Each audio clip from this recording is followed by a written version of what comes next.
Alors, docteur Blanche-Maison, nous avons vu qu'il existait 3 types de cellulites en fonction de leur consistance fondamentale, de leur teneur fondamentale en graisse, en eau ou en fibrose. Bon, alors, vous savez que les femmes sont intéressées par savoir ce qu'il en est, etc.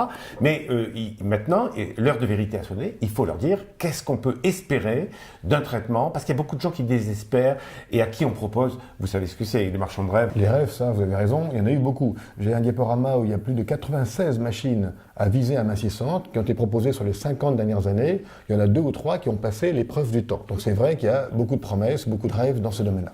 Alors, si on les prend une par une, si on a une cellulite avec une dominante de rétention d'eau. Rétention d'eau, ça veut dire qu'on va drainer. En fait, il y a un mouvement d'eau dans notre corps qui se fait quotidiennement. Il y a un mouvement d'eau au niveau des tout petits vaisseaux qu'on appelle les capillaires sanguins.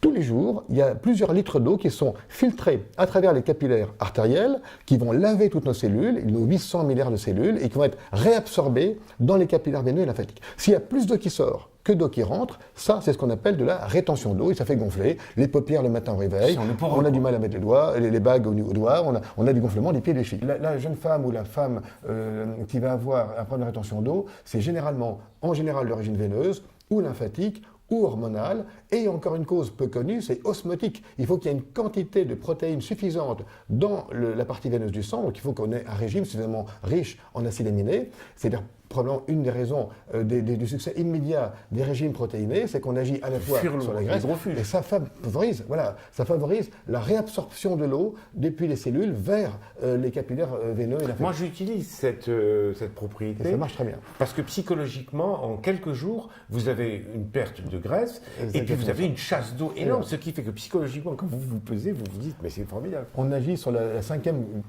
composante de la rétention d'eau, qui est la composante, on appelle ça médecine osmotique, c'est la quantité de protéines qu'il y a dans le sang, qui doit être normalement supérieure à 90 grammes par litre au niveau des veines. Si elle est inférieure, eh bien, ça favorise la rétention d'eau. On va d'abord agir en drainant. Donc, s'il y a 5 grandes causes, il y a un seul mécanisme. Le mécanisme est toujours le même, c'est trop d'eau qui sort des capillaires, pas assez d'eau qui est réabsorbée. Mais alors, comment vous drainez ? La première chose à faire déjà, c'est de renforcer les capillaires, la paroi des capillaires. Quand ces capillaires sont trop perméables, eh bien, on perd de l'eau et cette eau se stocke dans les tissus. Donc, il y a certains aliments qui agissent à ce niveau-là.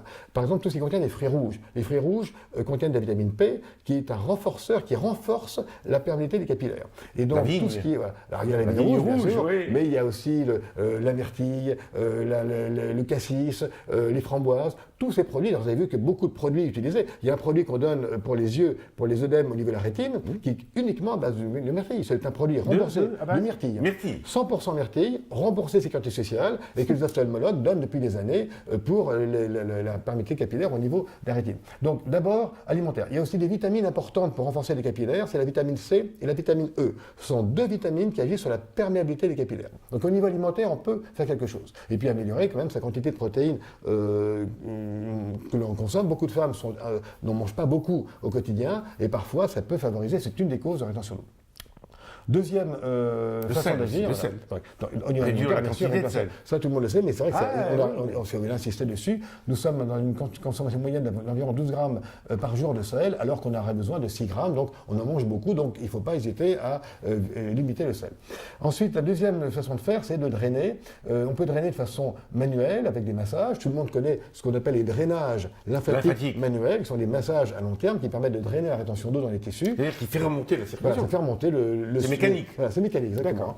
Et puis, et on peut faire des drainages aussi qui sont un peu plus durables, comme par exemple l'aquabiking. L'aquabiking, j'étais à l'origine de ça, j'ai sorti ça en 98. Oui. Eh bien, j'avais appelé ça au départ. Vous êtes monsieur aquabiking. Voilà. J'avais appelé ça au départ l'aquadrainage lymphatique. C'était comme un drainage lymphatique manuel, sauf qu'au lieu que ce soit la main du kiné qui travaille sur une jambe immobile, la personne avait un brassage. L'eau. Voilà, il y avait l'eau avec le brassage d'eau et en même temps l'effet musculaire. Donc c'était un drainage actif et non pas un drainage passif. Ensuite, il y a une autre façon encore d'agir, c'est de se faire aider par voie orale. Il y a des tas de gélules, il y a même des médicaments, simplement au niveau des gélules déjà, les compléments alimentaires, tout ce qui va être à base de vigne rouge, de marron d'Inde, d'amamélis, de piloselle, toutes ces plantes sont des plantes qui ont un effet drainant. Ce ne sont pas vraiment des diurétiques, ça ne c'est pas aussi puissant au niveau des reins que le diurétique qui a quand même l'inconvénient de fatiguer les reins et de faire perdre de potassium, mais ça a un effet quand même drainant au niveau des capillaires, c'est un moyen de drainer sans prendre aucun risque, on peut même donner ça aux femmes enceintes sans inconvénient. Donc c'est un autre moyen encore, c'est les moyens médicamenteux, avec des médicaments en général à base de plantes très légers. Eh bien, écoutez, c'est parfait. Et, allez-y, traitez-vous. Nous avons eu aujourd'hui le grand plaisir d'avoir avec nous le docteur Philippe Blanchemaison, qui est une sommité en matière de phlébologie, de vasculaire, etc. Donc, je le remercie de sa visite. Merci à vous.